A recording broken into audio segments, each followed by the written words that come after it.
నమస్తే వనిత హెల్ప్లైన్ కి స్వాగతం. మన హెల్ప్లైన్ కి వచ్చే కాల్స్ లో దాదాపుగా 90% వరకు కూడా భార్యాభర్తల మధ్య వచ్చే సమస్యలకు సంబంధించినవే. అయితే ఈ భార్యాభర్తల మధ్య సమస్యలు ఎందుకు వస్తాయి, వాటిని ఎలా నివారించాలి అన్న విషయాలు మనం చాలా సార్లు మాట్లాడుకున్నాం. బట్ ఒక్కొక్క జంట ఒక్కొక్క ప్రత్యేకం వాళ్ళకు వచ్చే సమస్యలు వేరు. ముఖ్యంగా ఈ మధ్య కాలంలో చాలా మంది అంటున్న మాట కూడా ఈ మధ్య కాలంలో విడాకులు ఎక్కువైపోతున్నాయని. దానికి నెక్స్ట్ వెంటనే చెప్తున్నది, ఇద్దరు స్త్రీలు పురుషులు ఇద్దరు చదువుకుని సంపాదిస్తుంటే ఇద్దరి మధ్య ఈగో క్లాషెస్ రావటం వల్ల సంసారాల్లో సమస్యలు వస్తున్నాయని, అందువల్లనే విడిపోతున్నారని కూడా అంటున్నారు. సో ఇది నిజమేనా? నిజంగానే చదువుకున్న భార్యాభర్తలు కలిసి కాపురం చేయలేరా? కాపురం చేయటంలో వచ్చే సమస్యలు ఏంటి, వాటిని ఎలా నివారించాలి, వాటిని ముందే అంచనా వేసుకుంటే అవి రాకుండా ఉంచుకోవటం సాధ్యమవుతుందా? ఈ విషయాలన్నీ మాట్లాడుకోబోతున్నాం.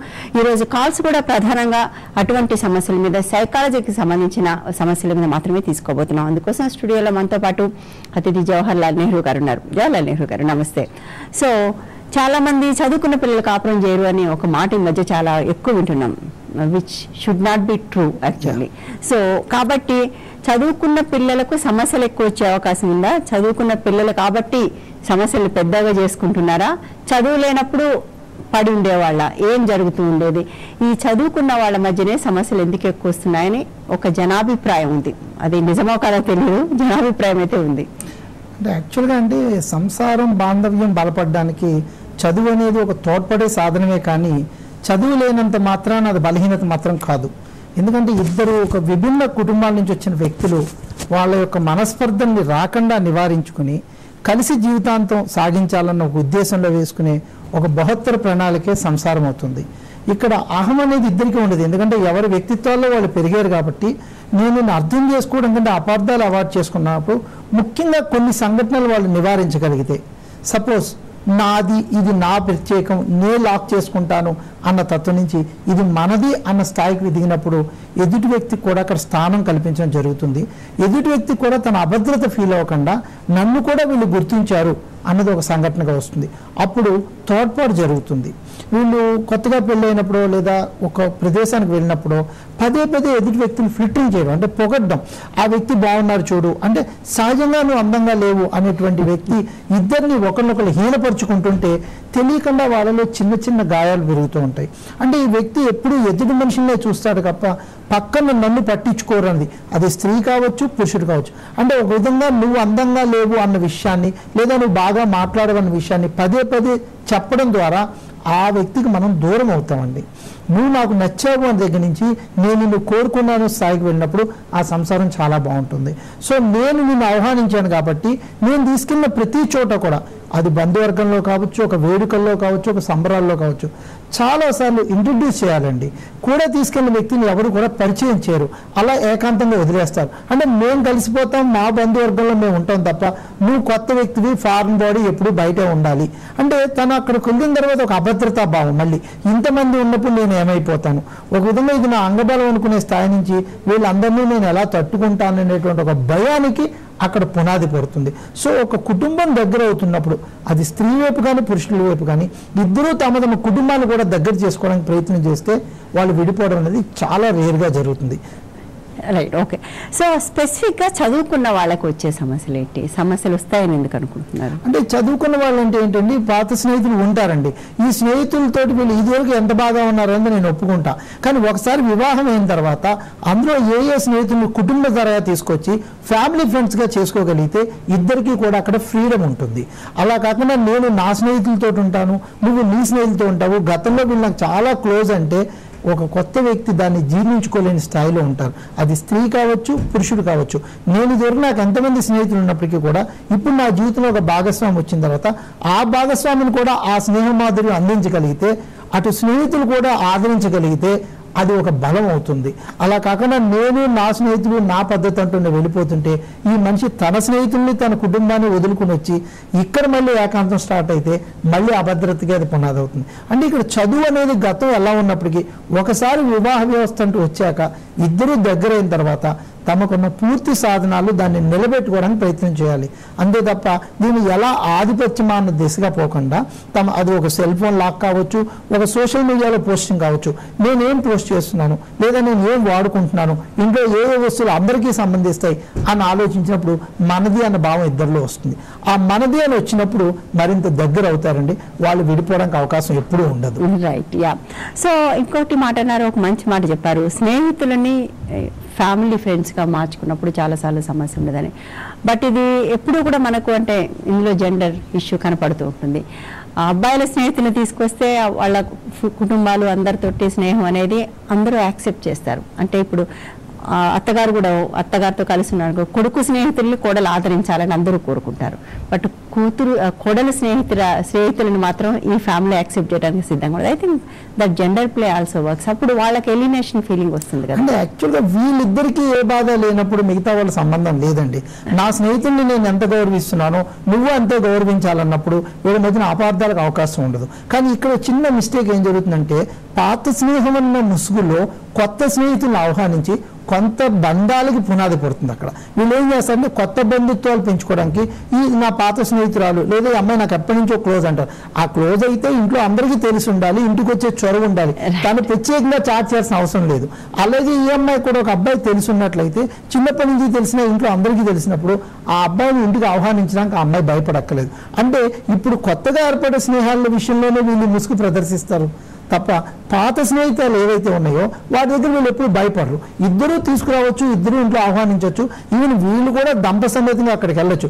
దానివల్ల ఏమవుతుందంటే అతని స్నేహితుల కుటుంబాలే కాదు వాళ్ళ తరతరాలు కూడా కలవడానికి అవకాశం ఉంటుంది. మా నాన్నగారి గుడ్ ఫ్రెండ్ అంటే నాకు కూడా గుడ్ ఫ్రెండే అవుతారు. అలాగే వాళ్ళున్నా లేకపోయినా భావితరం నెక్స్ట్ తరాలు కూడా కలిసి ఒకరికొకరు సహాయం చేసుకోవచ్చు. సో నెక్స్ట్ జనరేషన్లో కూడా స్నేహం నిలబడాలంటే ఇప్పుడు ఫ్యామిలీ ఫ్రెండ్షిప్ కంపల్సరీ కావాలి. సో వ్యక్తిగత స్నేహాల నుంచి కుటుంబ స్నేహాల వైపు మనం వెళ్ళినప్పుడు సమాజం మరింత దగ్గర అవుతుంది, ఒకరికొకరు బంధం అనుబంధం పెరుగుతుందండి. బట్ యాక్చువల్లీ మీరు అన్నది చాలా కరెక్ట్. అంటే ఈ మధ్య కాలంలో ముఖ్యంగా సింగిల్ చైల్డ్ ఉన్న వాళ్ళకు ఇలాంటివి చాలా అవసరం అమ్మా. ఎందుకంటే సో దట్ అందరు పిల్లలు కలిసి పెరుగుతారు, పిల్లలందరికీ కూడా ఒక షేరింగ్ అండ్ కేరింగ్ కూడా ఉంటుంది, కేరింగ్ కూడా అలవాటు అయ్యే ఛాన్స్ ఉంది. యా. సో ఇంకొకటి అంటే ఒకటి మీరు అన్నట్టుగా స్నేహాల విషయంలో స్నేహం పేరుతో కొత్త బంధాలను మనకు వచ్చే కాల్స్ లో చాలా మంది స్నేహితులు అని చెప్పారని ఇంటికి కూడా వచ్చే వాళ్ళు నేను కూడా మాట్లాడేదానండి, బట్ వన్ ఫైన్ డే అర్థమైంది వాళ్ళిద్దరికి రిలేషన్షిప్ ఉందని అని. ఐ థింక్ అంటే ఇది వీళ్ళు ప్రీ ప్లాన్ చేసినటువంటి ఒక ప్రణాళిక అండి. సో ఉన్న బంధాన్ని నిలబెట్టుకోవడానికి చేయాల్సిన ప్రణాళికని వీళ్ళు కొత్త బంధాన్ని ఏర్పరచుకోవడానికి చేసినప్పుడు ఇటువంటి అఘాయిత్యాలు జరుగుతూ ఉంటాయి. అంటే నాకున్న భార్య నేను అంగీకరించుకుని ఆ భార్య ద్వారానే నేను జీవితాన్ని సాగించాలని నేను అనుకున్నప్పుడు ఇలాంటి ఆలోచనలు నాకు రావు. అలా కానప్పుడు కొత్త వ్యక్తిని తీసుకొచ్చి ఫ్రెండ్ని పరిచయం చేసి ఇంటికి తీసుకొస్తూ పదే సందర్భాల్లో కలెక్ట్ చేస్తూ ఒకనొక పాయింట్ ఆఫ్ మూమెంట్ లో భార్యకు కూడా షాక్ ఇచ్చే అవకాశం జరుగుతుంది. చాలా షాక్లు మనకి కాల్స్ వస్తుంది. అక్కడ అంటే పూర్తిగా చేయి దాటిపోయిన తర్వాత చేయడం కంటే ఈ కొత్త వ్యక్తి ఎవరైనా స్నేహితుడు లేదా స్నేహితురాలు అని మీ భార్య కానీ భర్త కానీ చెప్పినప్పుడు ఆ వ్యక్తి గత పరిచయం ఎంత ఉంది, కుటుంబ సభ్యులు తెలుసా లేదా అనే విషయం మీకు తెలుసుకోవచ్చు. తప్పులేదు. ఇప్పుడు అత్తగారిని కలిసినప్పుడు లేదా ఇటు మామగారిని కలిసినప్పుడు మీ పాపకి ఇలాంటి ఫ్రెండ్స్ ఉన్నారు లేదా మా ఆయనకి ఇటువంటి ఫ్రెండ్స్ ఉండేవారంట అని క్యాజువల్ కబుర్లో కూడా పేర్లు ఉచ్చరించడం ద్వారా కొన్ని విషయాలు బయటపడతాయి. అసలు స్నేహితులు అనే వాళ్ళు ఉన్నారా లేదా అనే విషయం కూడా బయటపడుతుంది. సో కొత్తగా వచ్చిన వాళ్ళు అయితే దాని నివారణ ప్రక్రియ ఎలా చేయాలో ఆలోచించవచ్చు. అంటే కొత్తగా వచ్చిన ప్రతి స్నేహాన్ని కూడా అనుమానించకూడదు కదా, ఎందుకంటే వాళ్ళు ఇద్దరు వెళ్తున్నారు, బయటకు వెళ్తున్నారు, మనందరం కూడా కొత్త స్నేహాలు పనిచేస్తున్న చోట ఏర్పడుతూ ఉంటాయి.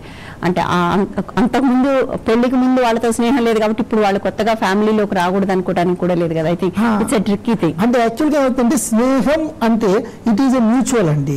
స్నేహం యొక్క పరిధిని మార్చి ఇంకో ముసుగు వేయాలనుకున్నప్పుడే ఈ సమస్య స్టార్ట్ అయింది. సో ఎప్పుడైతే ఇప్పుడు భార్యను బయటికి వెళ్ళొద్దు, నువ్వు ఉద్యోగం చేయొద్దు, ఇప్పుడు నేను ఎంత చదువుకున్నానో తను అంతే చదువుకున్నప్పుడు తను బయటికి వెళ్ళి ఉద్యోగం చేసినప్పుడు తనకే కొత్త స్నేహితులు ఏర్పడతారనే విషయం నేను అంగీకరించినప్పుడు నా స్నేహితులు తను అంగీకరించవచ్చు. తను బయటకు వెళ్ళకుండా రిస్ట్రిక్ట్ చేసి ఒక విధంగా హౌస్ అరెస్ట్ ఇంట్లోనే కూర్చోబెట్టి నేను నా స్నేహితుల దగ్గర వెళ్తూ ఉంటాను వీళ్ళు నా స్నేహితులు అంటే మాత్రం అది సఫోకేషన్ స్టేజ్ అవుతుంది. అంటే ఒక వ్యక్తి యొక్క స్వేచ్ఛను హరించేసి నిర్బంధం చేసి లేదా తన యొక్క మనోగా అనుగుణంగా ఉండకుండా తనకి నచ్చినట్టు బందీకాన చేయాలనుకున్నప్పుడు ఆటోమేటిక్గా సఫోకేట్ అయిన వ్యక్తికి కొత్త వ్యక్తి కనపడ్డప్పుడు అది తప్పకుండా ట్రిగర్ అయ్యే ఇష్యూ అవుతుందండి. సో భార్యాభర్తలు ఇద్దరు కూర్చున్నప్పుడు అందుకే మేము చెప్తాం 10 minutes టెక్నిక్ అని ఒకటి చెప్తాం. రోజంతలో ఒక్కసారైనా సరే భార్యాభర్తలు ఇద్దరు 10 నిమిషాలు కూర్చుని కుటుంబం కాకుండా, పిల్లలు కాకుండా, ఆర్థిక వ్యవహారాలు కాకుండా, ఉద్యోగాలు కాకుండా ఏదో ఒక సంబంధం లేని విషయం గురించి మాట్లాడమంటాం. ఇక్కడ జస్ట్ మీ భావాన్ని ప్రకటించండి. మీరు భావాన్ని ప్రకటించినప్పుడు రెండో వ్యక్తులకు వినడం నేర్పండి. ఇక్కడ ఇష్టం లేదనుకోండి, నేను ఈ మాట విన్ను అని లేచి నించునే అవకాశం రెండో వ్యక్తికి ఇవ్వండి. సో ఆ విధంగా తన కోప నియంత్రణ, తన భావ ప్రకటన రెండో వ్యక్తికి అవకాశం ఇవ్వబడుతుంది. సో ఈ 10 నిమిషాలు మాట్లాడే విషయం ఏదైతే ఉందో కుటుంబానికి ఎటువంటి సంబంధం లేని విషయం అయ్యి ఉండాలి. అంటే క్యాజువల్గా నా అభిప్రాయం ఇది అని నేను చెప్తా. ఎదుటి వ్యక్తి అంగీకరించవచ్చు, అంగీకరించకపోవచ్చు, కానీ ఇది తన అభిప్రాయం అని చెప్పే హక్కు ఎప్పుడైతే మనం ఇచ్చామో తన హక్కులకు ఉల్లంఘన జరిగిందనేటువంటి భావం ఎదుటి వ్యక్తిలో జరగదు. అలా ఇద్దరు 10 నిమిషాలు ఏదో ఒక సబ్జెక్ట్ మీద డైలీ మాట్లాడాలి. అది ఎట్టి పరిస్థితుల్లోనూ కుటుంబానికి కానీ భవిష్యత్తు కానీ సంబంధం కాకూడదు అయ్యి ఉండాలి. ఎందుకంటే భవిష్యత్తు మీద ఇద్దరికి ఒక అవగాహన ఉంటుంది కాబట్టి మళ్ళీ ఘర్షణ, కాన్ఫ్లిక్ట్ ఆఫ్ ఇంట్రెస్ట్ వస్తుంది. సో అలా లేకుండా సామాన్య విషయం నుంచి ఇద్దరు మాట్లాడుకోగలిగితే దగ్గర అవడానికి, కొత్త విషయాలు నేర్చుకోవడానికి అవకాశం ఉంటుంది. ఇంకోటి మనం చదువుకున్న దంపతుల గురించి మాట్లాడాలి. చదువుకున్న దంపతుల్లో వచ్చే ఇంకొక పెద్ద కాన్ఫ్లిక్ట్ ఏంటంటే, ముందు మనందరం ఆడపిల్లలకి చెప్తూ ఉంటాం చిన్నప్పటి నుంచి బాగా చదువుకోవాలి అండ్ బాలికరదే పై చేయి మనం చూస్తూ ఉంటాం. ఆడపిల్లలు బ్రహ్మాండంగా చదువుతారు, గోల్డ్ మెడల్స్ వస్తాయి, most of the gold medals అమ్మాయిలకి వస్తాయి చదువుకుంటారు కాబట్టి. సో పెళ్ళయిన తర్వాత ఇంత గోల్డ్ మెడల్ వచ్చిన అమ్మాయి అయినా కుటుంబ బాధ్యతల కోసం ఆ అమ్మాయి తన చదువుని లేదా తన కెరీర్ని ఈ అమ్మాయి ప్రతిసారి త్యాగం చేయాల్సి రావడం. I think that is the biggest issue ఇవాళ ఉన్న మోడర్న్ దాంట్లో. ఎందుకంటే అమ్మాయిలు అంతా చదువుకుని చాలా సామర్థ్యం ఉంటుంది, అవన్నీ వదిలేసి అత్తగారికి సేవ చేయడం కోసమో, మామగారికి బాలపతి చూసుకోవడం కోసమో, లేదా పిల్లలు పుడతాయి. ఇంకా పిల్లలు పుట్టినప్పుడైతే ఎలాంటి గోల్డ్ మెడలిస్టులు కూడా ఇళ్లలో కూర్చోబెట్టడం అనేది మనం చూస్తూ ఉంటాం. బట్ కానీ ఇవాళ అమ్మాయిలు ఏం కోరుకుంటున్నారు? అఫ్ కోర్స్ ఇవాళ పాపో బాబో పుడితే ఒక 6 months బ్రేక్ తీసుకోవడానికి ఎవ్రీవన్ ఈజ్ రెడీ. కానీ ఆ తర్వాత కూడా బాధ్యత నీదే కాబట్టి నువ్వు ఉద్యోగం మానేయాలి అని ఒక డిమాండ్ ఇవాళ చాలా మంది ఆడపిల్లలు తట్టుకోలేకపోతున్నారు. అండ్ అలాగే అత్తగారిని మామగారిని చూసుకోవాల్సింది నువ్వే. I think these are some unrealistic demands. అవి కూడా చాలా ప్రాబ్లమ్స్ క్రియేట్ చేస్తున్నాయి. ఇక్కడ అది డిమాండ్ అనడం కంటే కుటుంబం ఇచ్చే అది చాలా మస్ట్ అండి. ఎదుగుతున్న పిల్లలకి తల్లి ఇచ్చినంత ప్రొటెక్షన్ బయట వాళ్ళు ఎవరు ఇవ్వలేరు. ఇన్ఫాక్ట్ తల్లితో షేర్ చేసుకున్నంత భావం, భావోద్రేకం పిల్లలు బయట ఎవరితోటి మార్చుకోలేరు. కాబట్టి తల్లి కంపల్సరీ దగ్గర ఉండాలనేది శాస్త్రీయపరంగా రుజువైంది. ఇక్కడ భర్త చెప్పారని భార్య ఇంట్లో ఉండక్కల్లా, తన పిల్లల కోసం భార్య ఇంట్లో ఉండాలి.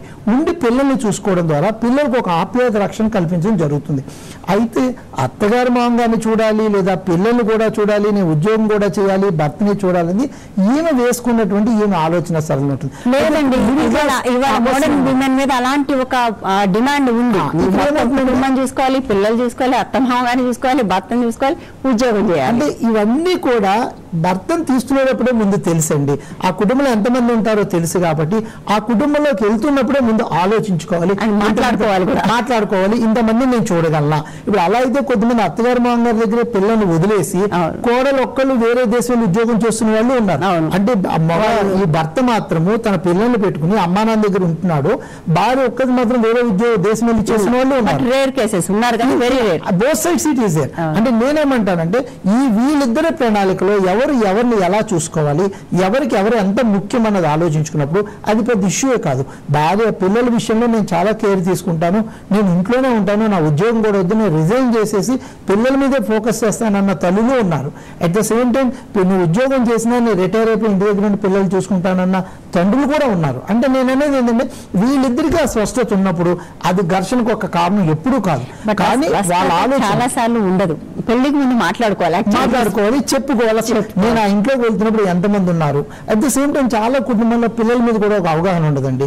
మన కుటుంబంలోకి ఎప్పుడు పిల్లల్ని ఆహ్వానించే ముందు మనం ఎటువంటి పరిస్థితుల్లో ఉండాలి, ఇప్పుడు మనకున్న ఆర్థిక పరిస్థితులు ఏంటి, మన సామాజిక పరిస్థితులు ఏంటి, లేదా రాబోయే కాలంలో జరగబోయే మన కుటుంబ సంఘటనలు ఏంటి. ఇప్పుడు పెళ్లి కావాల్సిన 2 మరుదులు ఉంటారు, లేదా పెళ్లి కావాల్సిన 2 మరదళ్ళు ఉంటారు, భర్తకి 2 చెల్లెళ్ళు ఉంటారు, లేదా భార్యకు సంబంధించిన వాళ్ళు ఉంటారు. ఇవన్నీ కూడా వీళ్ళు ఒత్తిడి ఉంటుంది కాబట్టి ఇవన్నీ పరిగణలో తీసుకున్న తర్వాత వాళ్ళు వాళ్ళ కుటుంబానికి ప్లాన్ చేసినట్లయితే ఇవి ఒక ఘర్షణ సాధనాలు కాకుండా ఉంటాయి.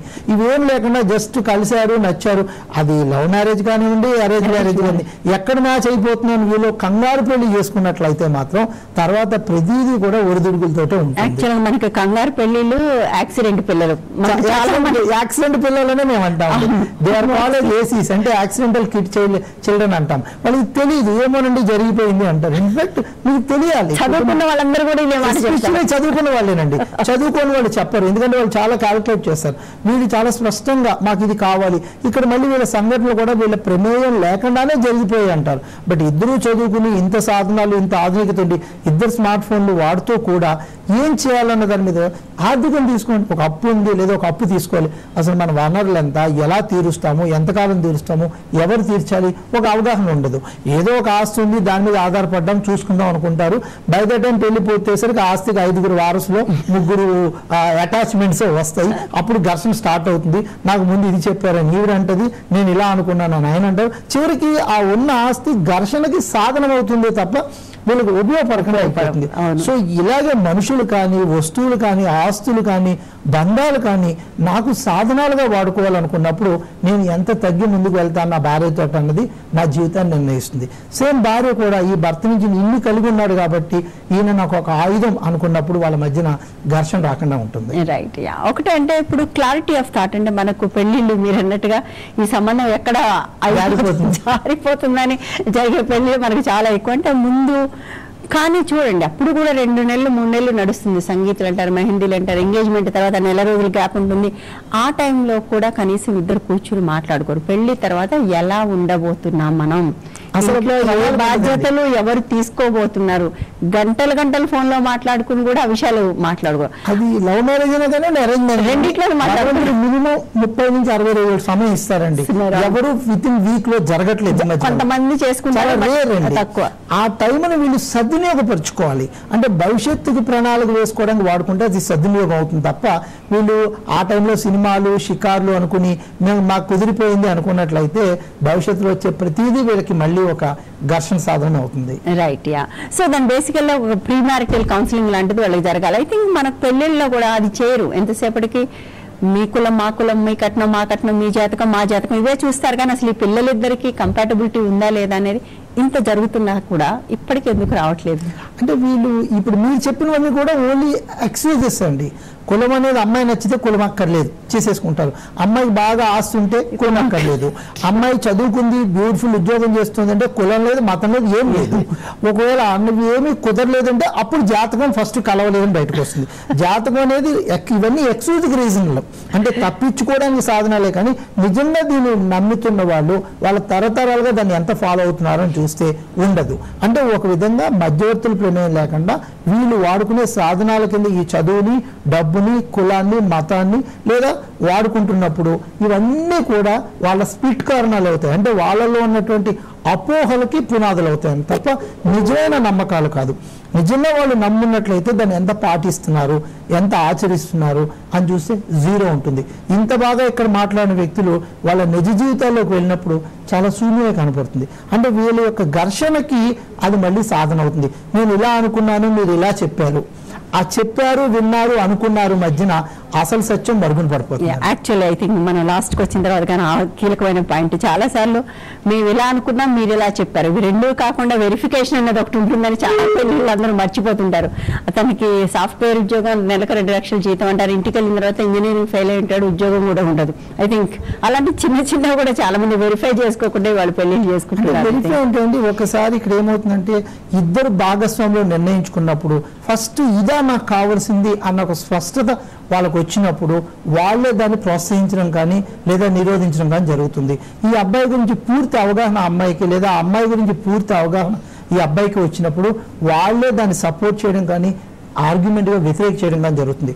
అప్పుడు సెకండ్ స్టేజ్లో తల్లిదండ్రుల పాత్ర వస్తుంది. సో తల్లిదండ్రులు తాము కావాల్సిన ప్రత్యేక రక్షణ అంతా తీసుకున్న తర్వాత కూడా ఇక్కడ తల్లిదండ్రులు ఏం చేస్తారంటే పిల్లలుగా నచ్చిందిలే ఇంకా నేను ఎందుకులే అన్న ఒక కాంప్రమైజ్ అవ్వడం వల్ల ఇవన్నీ తెరమరుగున పడిపోతాయి. తర్వాత పిల్ల బాధపడ్డప్పుడు లేదా బాబు బాధపడ్డప్పుడు ఇవి లైట్లోకి వచ్చినప్పుడు ఇవే ఘర్షణకు మళ్ళీ అటాచ్మెంట్స్ అవుతాయి. Okay, thank you so much అండి, wonderful it was. Thank you so much. ఇది ఇవాళ హెల్ప్ లైన్. రేపు మరో అంశంతో మళ్ళీ కలుద్దాం. Stay tune to Vanitha TV.